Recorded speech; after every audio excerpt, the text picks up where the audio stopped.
Good evening. This is All India Radio and I am Valsa Williams with the news at 9.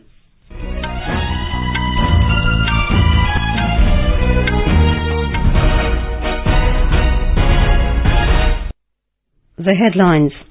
Around 75% voter turnout in Madhya Pradesh and Mizoram assembly polls.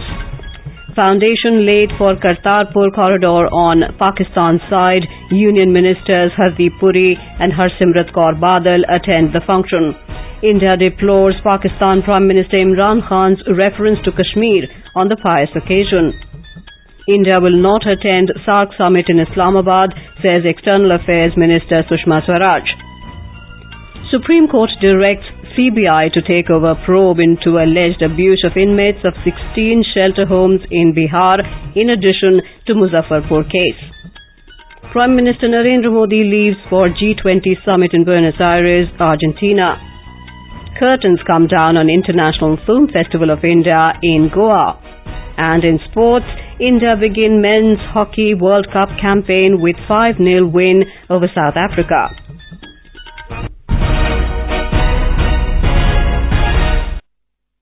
Around 75% voter turnout was recorded for both Madhya Pradesh and Mizoram assembly elections till 5 p.m. The two states went to polls today. Briefing media in New Delhi this evening, Deputy Election Commissioner Sudeep Jain said polling was peaceful in the two states. As of 5 p.m. our 75% voting figures are still coming in. There are several polling stations in Mizoram which do not have direct phone connectivity, and hence it would take time, almost late night or tomorrow morning, by when we'll get the further figures. In 2013 it was 83.41 in the assembly elections. In Madhya Pradesh, polling was held for 230 seats. 2,899 candidates, including 250 women, contested. Talking about poll percentage in the state, Deputy Election Commissioner Chandrabhushan Kumar said, the voting percentage comes to around 75% in assembly constituency in Madhya Pradesh, which is in comparison to 2013, it was 72.13%. Mr. Kumar said polling in 3 constituencies of left-wing extremism-affected areas was encouraging. In Mizoram, elections were held to the 40-member assembly. A total of 209 candidates are in the fray in the elections. Our correspondent has filed this report. There was no report of any untoward incident from anywhere in the state. As much as 53% turnout was recorded for Bru voters hailing from Tripura relief camps who cast votes in 15 special polling stations in Kanpur under Mamit district. Maximum turnout has been recorded in Sirchip district and the lowest in Aizawl district. Unlike last assembly elections, when Congress and MNF were entangled in straight contests, this time a multi-cornered election has appeared. While ruling Congress and opposition MNF have fielded 40 candidates, BJP contested in 39. Irene, AIR News, Aizawl. Counting in both the states will be held on the 11th of next month. In Telangana, top leaders of all major political parties are leaving no stone unturned to seek support for their candidates, as only 1 week is left for election campaigning. BJP President Amit Shah, Congress Chief Rahul Gandhi, TRS President K. Chandrasekhar Rao, TDP President N. Chandrababu Naidu and other senior leaders held election rallies across the state today. Details from our correspondent. We beg your pardon, we don't have that report. In Rajasthan, electioneering is picking up pace as senior leaders of various parties, including BJP and Congress, are trying to reach the maximum number of assembly constituencies to woo voters. Prime Minister Narendra Modi addressed rallies at Nagaur and Bharatpur today. Chief Minister of Uttar Pradesh, Yogi Adityanath, also addressed 7 rallies. From the Congress, senior leader Raj Babbar, former Chief Minister Ashok Gehlot and PCC Chief Sachin Pilot too held public meetings across the state. Voting in both Rajasthan and Telangana will take place on the 7th of next month. In Jammu and Kashmir, polling for the 5th phase of Panchayat polls will be held tomorrow. In this phase, 37 blocks of Jammu Division and Kashmir Valley will go to polls. Our correspondent reports more than 4,000 candidates are in the fray for 309 Sarpanch and over 1,500 Panch seats in this phase. Union Ministers Hardeep Puri and Harsimrat Kaur Badal attended the groundbreaking ceremony of Kartarpur corridor in Pakistan this afternoon. The corridor will facilitate the visa-free travel of Indian Sikh pilgrims to Gurdwara Darbar Sahib in Kartarpur. Pakistan Prime Minister Imran Khan laid the foundation stone for the corridor along with Mr. Puri and Ms. Badal. Mr. Khan said all facilities will be provided to the pilgrims at Gurdwara Darbar Sahib. Speaking on the occasion, Ms. Badal said it is a historic day for the Sikh community and expressed hope that peace will prevail between the two countries. She said the Kartarpur corridor will spread the message of peace and harmony among people of the two sides. एक नई history लिखी जा रही है।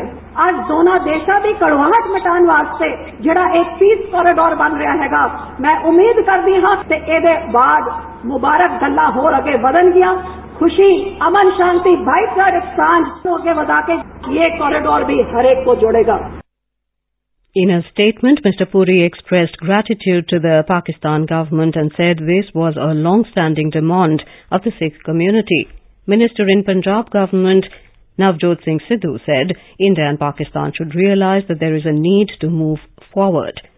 Vice President M. Venkaiah Naidu had laid the foundation stone of the Kartarpur corridor on the Indian side at village Maan in Gurdaspur district of Punjab on Monday. India has condemned Pakistan Prime Minister Imran Khan's remark on Jammu and Kashmir, calling it unwarranted.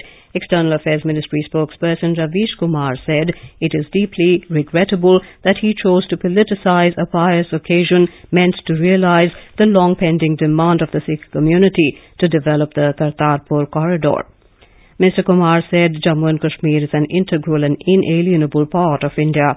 He said Pakistan must fulfill its international obligations and stop providing shelter and support to cross-border terrorism from territories under its control. External Affairs Minister Sushma Swaraj has said the Kartarpur corridor initiative is not connected with the dialogue process with Pakistan. Addressing a press conference in Hyderabad today, Ms. Swaraj said talks can start the moment Islamabad stops terror activities in India. See, bilateral dialogue and Kartarpur corridor have two different things. The bilateral dialogue, we always say, terror and talks can't go together. The moment Pakistan stops terrorist activities in India, the dialogue can start. The minister said, unless Pakistan stops terrorist activities in India, there will be no dialogue and New Delhi will not participate in the SAARC summit. Ms. Swaraj was reacting to Pakistan's statement that Prime Minister Narendra Modi would be invited to the SAARC summit. This is All India Radio giving you the news. For quick news updates round the clock, follow us on our Twitter handle at AIR News Alerts. You can also log on to our website newsonair.nic.in. Prime Minister Narendra Modi left for Argentinian capital Buenos Aires this evening to take part in the 13th G20 summit. The theme of the summit is building consensus for a fair and sustainable development. Foreign Secretary Vijay Gokhale said the Prime Minister will make a lead intervention in the first session of the summit titled Putting People First.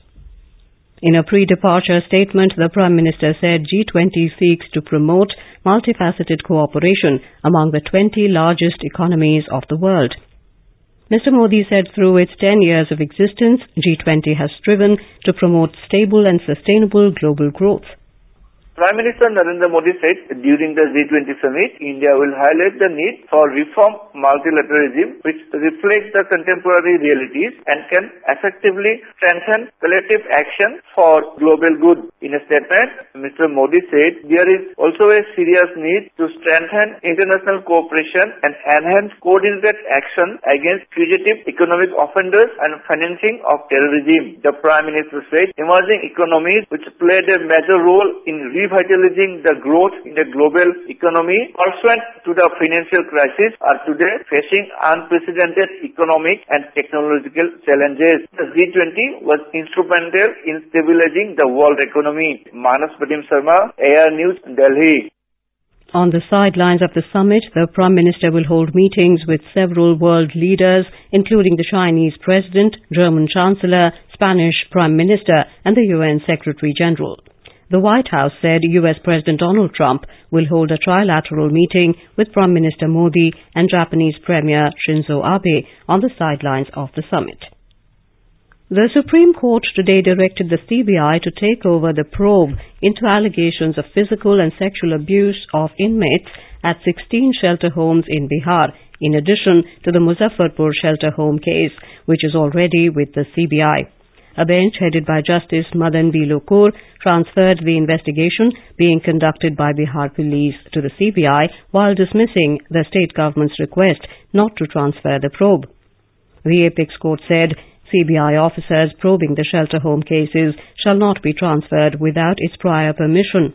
The CBI told the court that it is expected to file a charge sheet by the 7th of next month. The 49th International Film Festival of India, IFFI, concluded with a glittering ceremony in Goa today. The closing ceremony was held at Shyama Prasad Mukherjee Indoor Stadium in Talegaon this evening. Union Ministers K.J. Alphonse and Shripad Naik, Goa Governor Mridula Sinha, Punjab Governor V.P. Singh Badnor, Information and Broadcasting Secretary Amit Khare, and a host of celebrities were present on the occasion. Speaking on the occasion, Tourism Minister K.J. Alphonse said films can be transformative. Movies can be transformative. I don't know where in the world you make feature films on sanitary parts. I don't know where else in the world you make movies on toilets. And this is what the Indian movie makers have done, and which have become massive hits, which have influenced decision makers and people at large. Let's give them a huge applause. In a video message played at the ceremony, Information and Broadcasting Minister Rajyavardhan Rathore said IFFI proved that cinema knows no language. He said films inspire, entertain, and above all, connect people. Master scriptwriter Salim Khan was honoured with the IFFI Special Award for his lifetime contribution to cinema. Actor and producer Arbaz Khan accepted the award on behalf of his father Salim Khan. The Golden Peacock Award for the Best Film was given to Russian-Ukrainian film Donbass. The Best Director Award went to Lijo Jose Pellissieri for Malayalam film E Mayove. Tremban Vinod bagged the Best Actor Male Award for E Mayove. Anastasia Pustovit won the Best Actor Female Award for her role in Ukrainian film When the Trees Fall. More than 220 movies from 67 countries were screened during the 9-day event. The Indian Space Research Organisation ISRO will launch the satellite HISIS tomorrow morning from its spaceport at Sriharikota. Its workhorse rocket PSLV C-43 will lift off with the satellite at 09:58 hours.